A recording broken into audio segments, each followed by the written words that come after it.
Hello, नमस्ते बच्चों। आज हम कक्षा चौथी विषय हिंदी विभाग 2 पाठ 1 नृत्य इस पाठ की जानकारी प्राप्त करेंगे।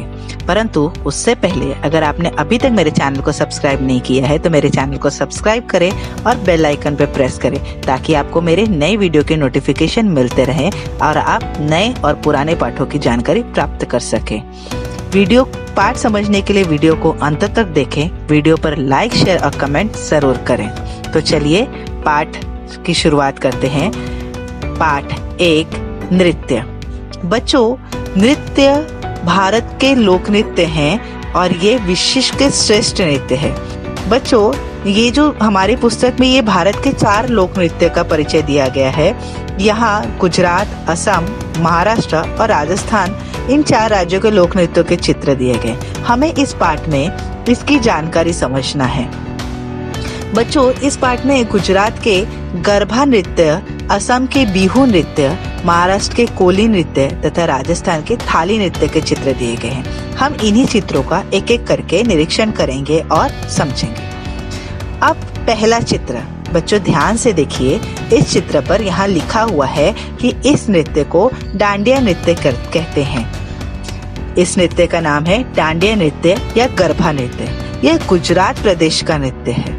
यह नृत्य नवरात्र के अवसर पर अम्बे माँ की आराधना के रूप में किया जाता है। इसमें स्त्री पुरुष हाथों में डांडिये लेकर अथवा तालियां बजाते हुए नृत्य करते हैं। बच्चों, आप इस चित्र में देख सकते हैं कि इनके अपने यह गुजरात प्रदेश का लोक नृत्य है। इनके एक विशेष पोशाक होती है और इन पोशाकों को रंग बिरंगे पोशाक है और हाथ में डांडिया लेकर ये नृत्य कर रहे हैं। बिना डांडिया के तालियों द्वारा भी ये नृत्य किया जाता है।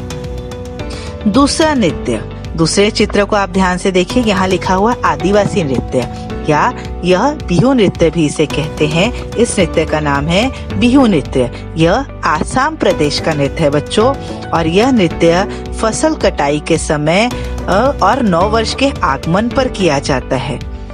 और यहाँ पर नगाड़े की चोट इस आवाज पर यह किया जाता है।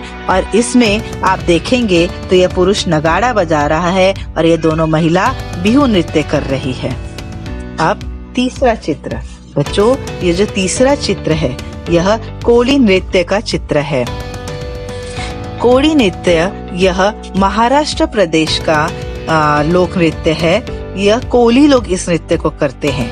बच्चों, यह नृत्य वर्षा ऋतु की समाप्ति पर कोलियों द्वारा नौकाएं लेकर मछली पकड़ने के लिए समुद्र में जाने के अवसर पर किया जाता है। यह मछुआरे खुशी में करते हैं और अपना खुशी व्यक्त करते हैं। इस नृत्य के उपकरण नौका से संबंधित पतवार आदि होते हैं।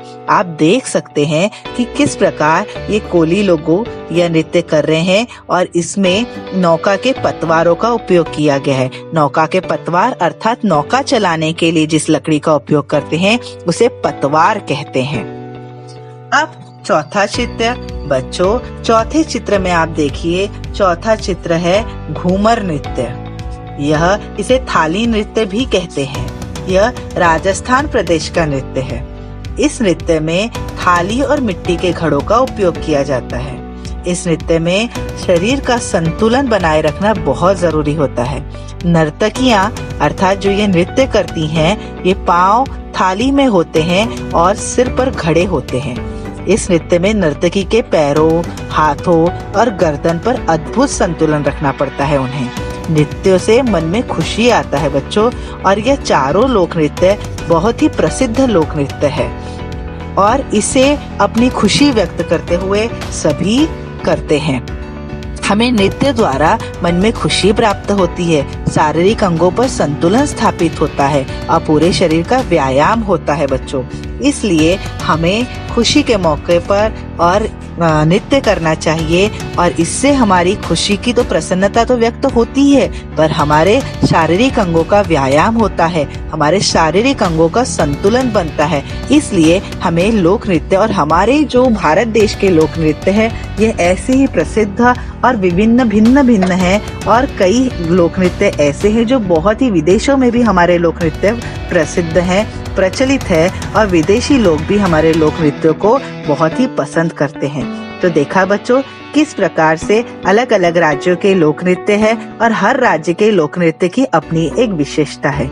उम्मीद है आपको ये पाठ समझ आया होगा।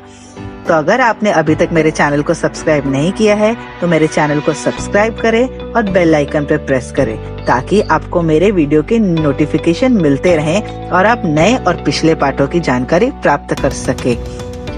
वीडियो पे लाइक, शेयर और कमेंट जरूर करें। धन्यवाद।